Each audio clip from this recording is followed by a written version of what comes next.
مارچ کا. اور اس کے بعد شعیب صاحب آپ کی بات کو نا ہم یہیں سے کنٹینیو کرتے ہیں, ہم ہمارے ساتھ رہیے گا کیونکہ اس وقت آپ کو براہ راست لیے چلیں گے لاہور ہائی کورٹ کے باہر پی ٹی آئی کے رہنما فواد چودھری میڈیا سے گفتگو کر رہے ہیں. کا ریکارڈ اب تک سامنے لایا جاتا, لیکن ہم دیکھ رہے ہیں کہ اس کا ریکارڈ سامنے نہیں لایا جا رہا, اور اس کی وجہ ابھی جو مریم نواز کا ایک لیکڈ انٹرویو جو ہے وہ آیا ہے, اس میں آپ نے دیکھا کہ کیسے شریف فیملی نے اور زرداری فیملی نے جو گاڑیاں جو تقریباً 8-10 کروڑ روپے کی انہوں نے جو گاڑیاں تھیں وہ مفت لے لیں, اس وقت کے 8-10 کروڑ. اب تو وہ بلٹ پروف گاڑیاں جو انہوں نے لی ہیں ان کی قیمت 25-30 کروڑ روپے سے بھی شاید زیادہ ہو گئی ہو, کیونکہ وہ بلٹ پروف ہے اور فیکٹری بلٹ پروف ہے. اور اس کے ساتھ جو خواجہ آصف نے وہاں سے گھڑیاں لی ہیں, جو ان کے باقی وزراء نے وہاں سے ریکارڈ لیا ہے, وہ کوئی ریکارڈ اس وقت تک عوام کے سامنے پیش نہیں کیا جا رہا. دوسری طرف عمران خان کی جو ڈکلیئرڈ ایک گھڑی ہے اس کے اوپر کرمنل کیس بنانے کی کوشش کی جا رہی ہے اسلام آباد میں, لیکن اصل بات یہ ہے کہ الیکشن کمیشن بھی اس کا نوٹس نہیں لے رہا. میں الیکشن کمیشن سے پوچھنا چاہتا ہوں کہ نون لیگ اور پیپلز پارٹی کے فنڈنگ کے معاملات کدھر گئے ہیں؟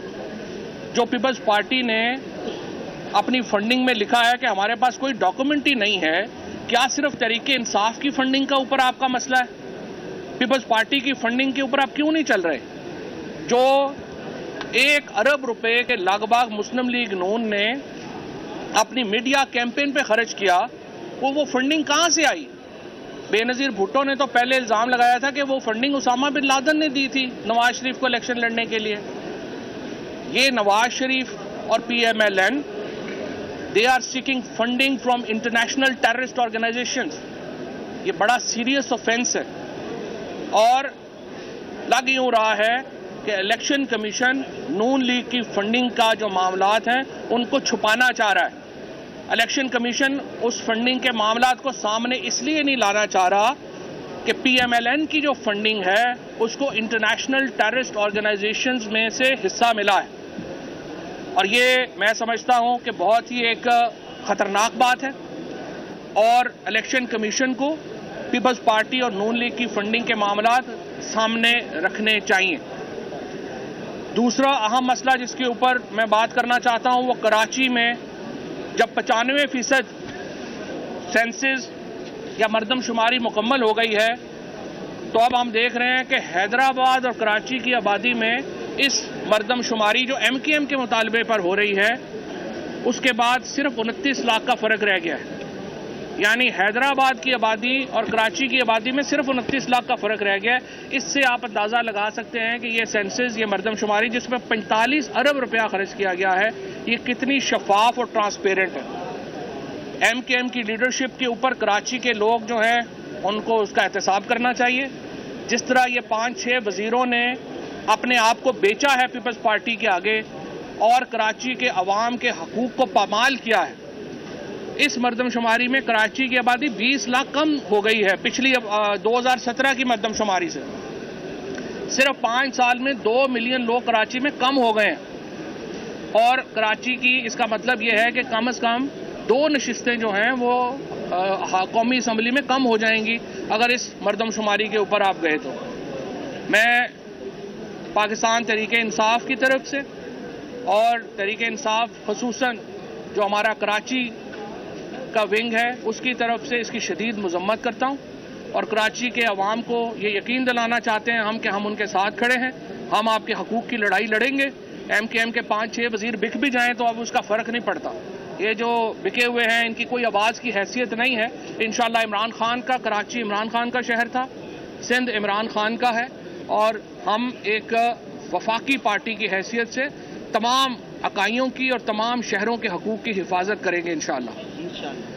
آج لاہور ہائی کورٹ میں جو ہماری جوائنٹ انویسٹیگیشن ٹیم کے خلاف جو پٹیشن تھی الحمدللہ اس کو ایڈمٹ کر لیا گیا ہے, باقاعدہ سماعت کے لیے منظور کر لیا گیا ہے. اٹارنی جنرل پاکستان اور پنجاب کے ایڈوکیٹ جنرل کو پرسنلی سوموار سے عدالت میں پیش ہونے کا کہہ دیا گیا ہے. اس کا مطلب یہ ہوگا کہ ہم نے اس کو جو چیلنج کیا ہے وہ 3 باتوں پہ کیا ہے. ہم نے کہا ہے کہ یہ جو जो इस वक्त तहरीक इंसाफ के लोगों के ऊपर FIRs में एंटी टेररिज्म लगाई गई है, ये सुप्रीम कोर्ट के 7 मेंबर बेंच के फैसले के मुनाफी है और ये कोई भी मुकदमा इमरान खान के ऊपर और तहरीक इंसाफ के ऊपर वो टेररिज्म का केस नहीं बनता। दूसरी बात हमने ये कही है कि जो JIT है वो अनकॉन्स्टिट्यूशनली उसको बनाया गया है। और तीसरी बात आज ये हुई है कि जो ज़मान पाक का ऑपरेशन है उसकी लीगैलिटी को अदालत जो है वो देखे। इन तीनों मामलात के ऊपर अदालत ने एडवोकेट जनरल को ज़ाती तौर के ऊपर, अटॉर्नी जनरल को ज़ाती तौर के ऊपर पेश होने का हुक्म दिया है और मंडे से इंशाल्लाह इसकी डे टू डे समाअत होगी। शुक्रिया। अच्छा, तो ये बताइएगा कि सरदार तनवीर इलियास के मामले पर तरीके इंसाफ मुतमईन है जो कबीले अदालत के खिलाफ कार्रवाई हुई? देखिए, बात यह है कि अदालतों का एक प्रोसेस है, इस प्रोसेस को मेंटेन रखना ज़रूरी है। अगरचे जो फैसला है उसके ऊपर हमारे तहफ़्फ़ुज़ात हैं, जैसे कि सुप्रीम कोर्ट का जो फैसला था जिसमें कासिम सूरी की रूलिंग को गैर आइनी करार दिया गया था, उस पर हमारे तहफ़्फ़ुज़ात हैं, लेकिन हमने उस फैसले को भी माना था, हम इस फैसले को भी मानते हैं। ये नहीं हो सकता एक ऐसे मुल्क में जहाँ पे आइन हो, एक ऐसी रियासत जो आइन के मातहत हो, उसमें कोई शख्स ये तो नहीं कह सकता कि हम अदालत के हुक्म को नहीं मानते।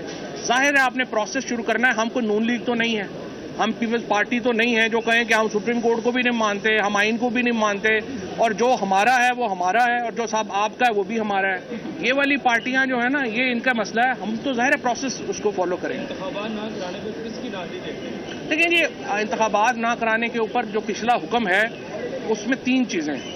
पहला हुक्म यह है कि वफाकी हुकूमत फ़ंड जारी करे, जो वफाकी हुकूमत ने फ़ंड जारी नहीं किए।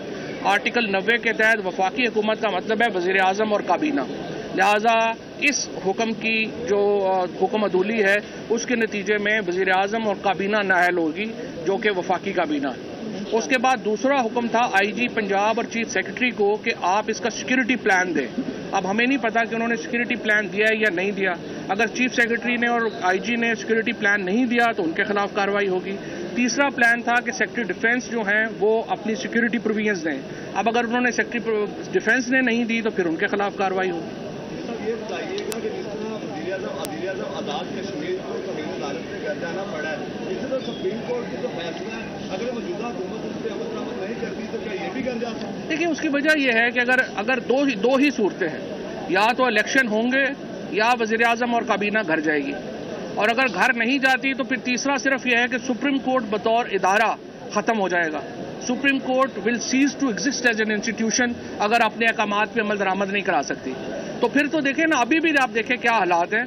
हमारे कई लोग जो हैं वो इसलिए प्री रेस्ट बेल में नहीं गए कि हम बेल करा के निकलेंगे किसी और पर्चे में पकड़ लेंगे। ये जो नीचे जो हमारी मातहत अदालतें हैं उनमें पहले ये हो गया है कि लोगों का एतमाद ख़त्म हो गया है। लोग हसन न्याजी साहब हमारे, उसके बाद अली अमीन गंडापुर, इन लोगों ने ज़मानतें कराई, ज़मानत करा के बाहर निकले, दूसरे केस में आपने उनको पकड़ लिया। अदालतों के हुक्म के ऊपर, मातहत अदालतों के हुक्म के ऊपर तो अमल ही नहीं हो रहे। अब अगर सुप्रीम कोर्ट के हुक्म पर भी अमल ना हुआ तो इसका मतलब यह है कि judiciary as an institution will cease to exist. और उसके बाद तो वाहिद तरीका यह है कि लोग सड़कों पे निकलेंगे और अपने राइट्स रिक्लेम करें, क्योंकि उसके बाद तो वरना तो आइन तो ख़त्म हो गया। हुकूमत सुप्रीम कोर्ट पर एक तरफ हमला भी कर रही है और जो हालात है इस वक्त, ऐसे हालात में जब आईनी कुरान भी है, काजी फायज़ ईसा साहब पार्लियामेंट में गए और वहाँ पर उन्होंने खिताब भी किया, तो आप ये समझते हैं इससे अदारों के दरमियान फासले कम होंगे या मजीद को? अदारों के दरमियान तो फासले बड़े हैं, और आप देख रहे हैं कि इस वक्त चौधरी एतजाज़ अहसन साहब की कॉल के ऊपर, लतीफ़ खोसा साहब की कॉल के ऊपर, ख्वाजा तारक रहीम साहब, ये तमाम लोग जो पाकिस्तान के सीनियर कानूनदान हैं उनकी अपील के ऊपर वकला निकल रहे हैं। आज भी सुप्रीम कोर्ट के बाहर सैकड़ों वकला इकट्ठे हुए हैं। कल इंशाल्लाह ये इवेंट जो है और बड़ा होगा, सारे वकला ने ये फैसला किया हुआ है, और एक लॉयर्स मूवमेंट तो बिल्कुल इंशाल्लाह शुरू होने वाली है जो 1 हफ्ते में इंशाल्लाह शुरू हो जाएगी। थैंक यू जनाब। इस वक्त अदालत के बाहर पाकिस्तान तहरीक इंसाफ के रहनुमा फवाद चौधरी गुफ्तगू कर रहे थे। तोशाखाना का रिकॉर्ड अब तक मंजर आम पर नहीं लाया गया। मरीम नवाज़ की जो एक वीडियो निकल कर आई थी, लीक वीडियो, उसके वाले से भी उन्होंने बात की। साथ साथ सुप्रीम कोर्ट के कुछ फैसलों के वाले से भी तहफ़्फ़ुज़ात उन्होंने कहा कि तहफ़्फ़ुज़ात होते हैं, लेकिन साथ साथ ये होता है कि हम उनके फैसलों को तस्लीम करते हैं। उन्होंने